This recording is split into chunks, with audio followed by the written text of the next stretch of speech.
Hi folks, it's CraftyMama here, and I'm here with part 5 of my BeadPark haul, and the final secret word if you are playing along in the game with these videos, and a little clue. I don't think you're going to need it, but there's also a clue somewhere hidden in this video. So my last part of my BeadPark haul is to show you things with a golden touch. They all have a gold finish. Let's see what I have. Now here is the chain. It is called an iron cable chain, and you get about 10 to 11 yards in the package. This is really pretty, and what you want to make sure when you're getting a chain is that a jump ring can fit through the loops in the chain. We have the golden flower bead caps, and you get about 330 pieces in the bag. And these help to add a little decorative touch when you're stringing your beads or putting them on a chain. You put them at the top of a bead and or the bottom if you want them on there. Just kind of gives it a little nicer look, a decorative touch if you will. Here's a closer look at them. Next we have the Flower Daisy spacer beads. They're about 4 millimeters, and I got about 140 pieces in the bag. And again, the spacer beads add space between your beads, hence the name spacer beads, but they also add a nice decorative touch as well. You know, you have a little one of these in between your beads. It gives it a nice little design and flow. Here's another spacer bead. These are the rhinestone spacer beads, 6 millimeters, and there's about 50 pieces in the bag. And as you can see, it has little rhinestones all around it. You can see how this would add a decorative touch to a jewelry piece. I also picked up this box of jewelry findings. Now it came in this plastic container with a snap lock lid. There are 10 compartments.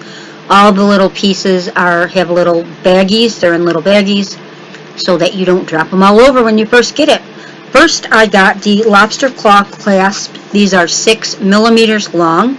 Then I picked up the earring hooks, which are 18 millimeters long. Great, of course, for making earrings. There's also ribbon ends that are 10 millimeters long. They're used for finishing unique stringing materials like ribbon, organza, and more. Features a wide design that will fit and clamp over thicker fibers. You clamp one end to the piece of fiber or ribbon, and then the other end you can put a jump ring through. Now these, I think, are jump rings. They're the tiniest jump rings I have ever saw. Next we have jump rings in a 4 millimeter size, as well as these jump rings in 8 millimeters. Here's a look at all 3 jump rings so you can see the big difference in sizes. Next up we have what's called a screw eye pin bail peg. One end has an eye you can put a jump ring on, and the other end a screw base, and it transforms a half drilled bead, regular beads, donuts, flat back components, and other pieces into a necklace pendant, or use it to suspend small items from bracelets, anklets, and more. It's especially great if you're making your own jewelry with polymer clay. All you do is put it into the raw clay before baking, or use a micro twist drill and fine drill bits like you'd see in jewelry and watch repairs to make a small hole and screw it in. This is called a snap-on bail. It's a jewelry component that attaches to a pendant, a necklace chain, cord, etc., and can be used with pins and brooches as well. A pendant slides with the bail onto a necklace. It sits at the center at the top of the pendant and helps to keep the pendant in position and lying flat when you're wearing the necklace. There are different kinds of bails to attach to different kinds of pendants. There's glue-on, pinch, donut, pin and hole, triangular, oval, and other shapes. With a snap-on bail, you need a ring of sorts to use with it, and you may have to use pliers to do some bending and get the finding to snap on. It's like a cup. Slide your pendant over the opened end, slide the entire thing over your chain or cord, and then close the opened end up. These are 22 millimeter long head pins, about 1.5 inches long.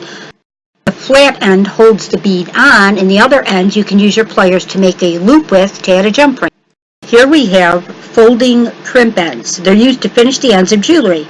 Say you have a suede jewelry cord, and you would use some chain nose pliers and gently squeeze the crimp end over the end of the suede jewelry cord to finish off the end of the cord, and then you can add a jump ring to the end of it because it has a hole in the other end, as you can see. So it's kind of like a little clamp that finishes off the end of a piece of jewelry, and then it has a hole to add your jump ring to. I would like to take this opportunity to say a big thank you to BeadPark. for asking me if I wanted to try out some of their items, allowing me to pick out the items I wanted, and giving me a chance to see the new jewelry findings and other things that they have. I will have links to the items I showed you in this video. Please be sure to check them out, as well as BeadPark.com. Also in my comments section, there is a coupon code for a discount off your first order of $40 or more with BeadPark. That wraps things up for now, but I hope you were able to learn a little bit more about jewelry findings and tools through this 5-part series that I shared with you. I learned about all these things I've shared with you guys by researching and watching other people's videos as well. Thanks for stopping by and watching this Crafty Mama video. Have a great day. Bye.